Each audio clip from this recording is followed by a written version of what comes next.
అంత బాగానే ఉందిలేమ్మా. Madam baby heart beat చెప్పండి మేడం.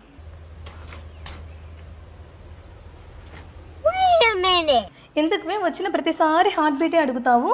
మేడం ఎక్కువ హార్ట్ బీట్ ఉంటే బాబు అని, తక్కువగా ఉంటే పాప అని అంటున్నారు మేడం.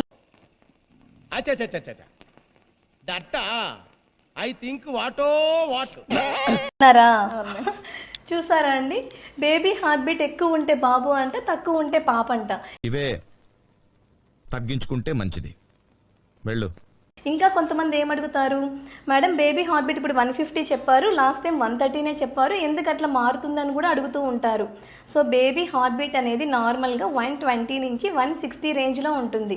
అది కడుపులో బేబీ కనుక యాక్టివ్గా మూవ్ అవుతున్నారు అంటే కొంచెం హై ఉంటుంది, 150 160. వాళ్ళు కాస్త నిద్రలో ఉన్నారు అంటే 120 130 ఉంటుంది. అంతేగాని దీన్ని చూసి జెండర్ డిసైడ్ చేయడం కానీ, బేబీకి ఏమైనా అవుతుంది అనే టెన్షన్ పడడం కానీ అలాంటిది ఏమీ ఉండదు. ఈ మాత్రం హింట్ ఇస్తే చాలు, చెలరేగిపోతారు అంతే. ఓకేనా? సో నెక్స్ట్ టైం నువ్వు బేబీ హార్ట్ బీట్ ఎంత మేడం అని కాదు, బేబీ హెల్తీగా ఉన్నారా లేదా అని అడగాలి. ఓకేనా? ఓకే.